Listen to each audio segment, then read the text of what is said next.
Sizlar bilan bugun biz break va continue kalit so'zlaridan foydalanishni o'rganamiz.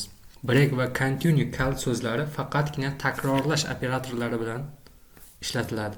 O'tgan darsimizda ma'lumki, ushbu kod 4 marotaba salom so'zini ekranga chiqaradi. Ushbu dasturda birdan 10 gacha bo'lgan sonlarni ekranga chiqaruvchi dasturga almashtiramiz. Ishlatib ko'ramiz. Ishlatib ko'radigan bo'lsam, ko'rib turganingizdek birdan 10 gacha bo'lgan sonlarni ekranga chiqaryapti. Break kalit so'zidan foydalanamiz. Ushbu break kalit so'zi for takrorlanish jarayonini to'xtatadi. Dasturga e'tibor bersak, birinchi qadamda a o'zgarishning qiymati 1 ga teng va 1 ondan kichkinami? Ha, demak takrorlanish tanasi 1 marotaba bajariladi. E'tibor bering, 4-qatorda break operatori yozilgan. Ushbu operator butun boshli takrorlanish tanasini yakunlaydi. Va shuning hisobiga dasturda ishlatadigan bo'lsam, dastur faqat ekranga 1 sonini chiqaryapti. Demak, break operatorini boshqacharoq qilib ishlatamiz.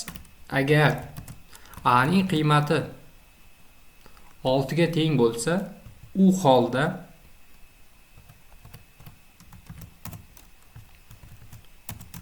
break operatori ishlasin. Ushbu koddan ko'rinyaptiki, 6-qator, ya'ni break faqatgina a 6 ga teng bo'lgandagina ishlaydi. Dasturni ishlatib ko'ramiz. E'tibor bering, ekranga 1 dan 6 gacha bo'lgan sonlar chiqayapti va 3-qator oxirgi marotaba 6 ni ekranga chiqaryapti va so'ng a ning qiymati 6 ga teng bo'lganligini hisobiga break orqali takrorlanish tanasini to'xtatyapti. Va komanda 9-qatordagi keyingi operatorlarni bajarishga o'tyapti.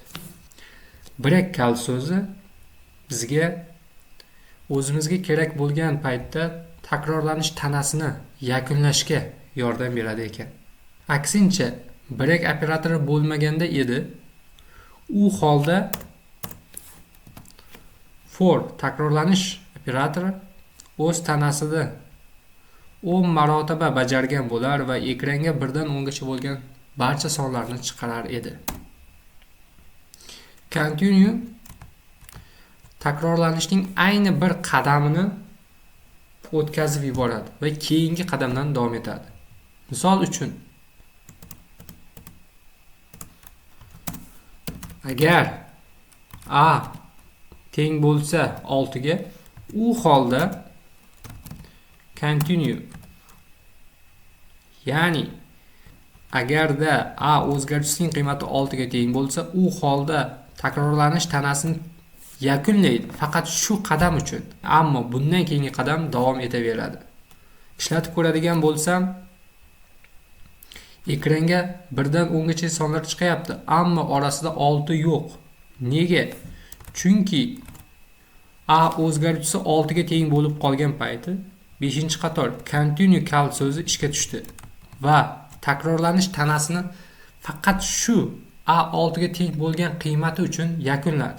Ammo keyingi safar a 7 ga teng bo'ladigan takrorlanish jarayonini to'xtatmadi. Continue va breakning farqi shunday ekan.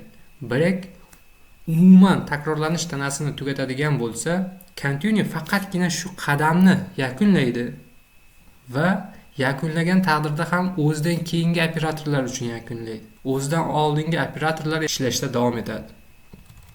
Agarda console write line a qatori continue'dan oldin bo'lganda edi, u holda natija baribir o'zgarishsiz 1 dan 10 gacha va 6 soni ham chiqqan bo'lardi.